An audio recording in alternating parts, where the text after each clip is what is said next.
This is a focus challenge for you. If you have watched this video till the end and your focus is like top 1% people, then test your focus and watch this video completely. Number one, put God first. Put God first in everything you do. Everything that you think you see in me, everything that I've accomplished, everything that you think I have, and I have a few things, everything that I have is by the grace of God. Understand that. It's a gift. 40 years ago, March 27th, 1975, it was 40 years ago, just this past March, I was flunking out of college. I had a 1.7 grade point average. I hope none of you can relate. I had a 1.7 grade point average. I was sitting in my mother's beauty shop. They still call it beauty shop? What do they call it?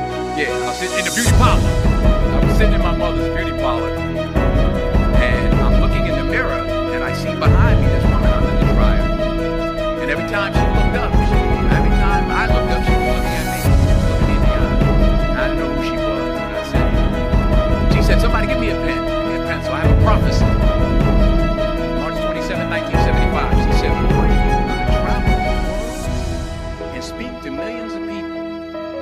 Now, mind you, I was flunked out of college. I'm thinking about joining the army. I didn't know what I was going to do. And she's telling me I'm going to travel the world and speak to millions of people. Well, I have traveled the world. And I have spoke to millions of people. But that's not the most important thing, the success that I had. The most important thing is that what she taught me and what she told me that day has stayed with me since. I've been protected. I've been directed. I've been corrected. I've kept God in my life and it's kept me humble. I didn't always stick with him, but he always stuck with me. So stick with him in everything you do. If you think you want to do what you think I've done, then do what I've done and stick with God. Number two, fail big. That's right. Fail big. Today is the beginning of the rest of your life, and it can be very frightening. It's a new world out there. It's a mean world out there, and you only live once. So do what you feel passionate about. Take chances professionally. Don't be afraid to fail. There's an old IQ test was 9 dots, and you had to draw 5 lines with a pencil within these 9 dots without lifting the pencil. The only way to do it was to go outside the box. So don't be afraid to go outside the box.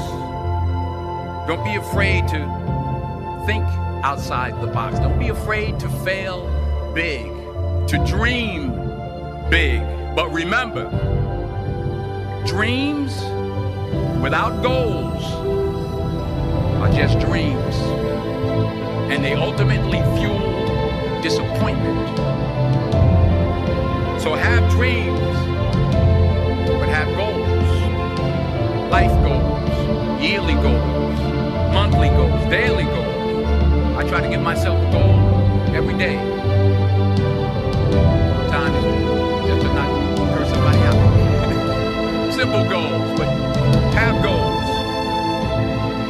And understand that to achieve these goals, you must apply discipline and consistency. In order to achieve your goals, you must apply discipline, which you've already done, and consistency every day, not just on Tuesday. Listen, you have to work at it every day. You have to plan every day. You've heard the saying, we don't plan to fail, we fail to plan. Hard work works. Working really hard is what successful people do. And in this text, tweet, twerk world that you've grown up in, remember, just because you're doing a lot more doesn't mean you're getting a lot more done. Remember that. Just because you're doing a lot more doesn't mean you're getting a lot more done. Don't Don't confuse movement with progress. My mother told me, she said, yeah, because you can run in place all the time and never get anywhere. So continue to strive, continue to have goals, continue to progress. Number 3, you'll never see a U-Haul behind a hearse. I'll say it again.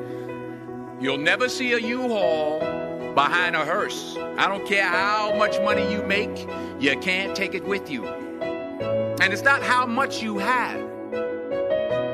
It's what you do with what you have. We all have different talents. Some of you will be doctors, some lawyers, some scientists, some educators, some nurses, some teachers. Yeah, okay. Some preachers. The most selfish thing you can do in this world is help someone else. Why is it selfish? Because gratification comes to you, good feeling. The good feeling that I get from helping others. Nothing's better. Not jewelry, not the big house I have, not the cars, but it's the joy. That's where the joy is, in helping others. That's where the success is. Finally, I pray that you put your slippers way under the bed tonight, so that when you wake up in the morning, you have to get on your knees to reach them. And while you're down there, say thank you for grace. Thank you for mercy. Thank you for understanding. Thank you for wisdom. Thank you for parents. Thank you for love. Thank you for kindness. Thank you for humility. Thank you for peace. Thank you for prosperity. Say thank you in advance for what's already yours. That's how I live my life. That's why I am. One of the reasons why I am today. Say thank you in advance for what is already yours. True desire in the heart for anything good is God's proof to you, sent beforehand to indicate that it's yours already. I'll say it again. True desire in the heart, that itch that you have, whatever it is you want to do, that thing that you want to do to help others and to grow and to make money, that desire, that itch, that's God's proof to you, sent beforehand already to indicate that it's yours. And anything you want good, you can have. So claim it. Work hard to get it. When you get it, reach back. Pull someone else up. Each one, teach one.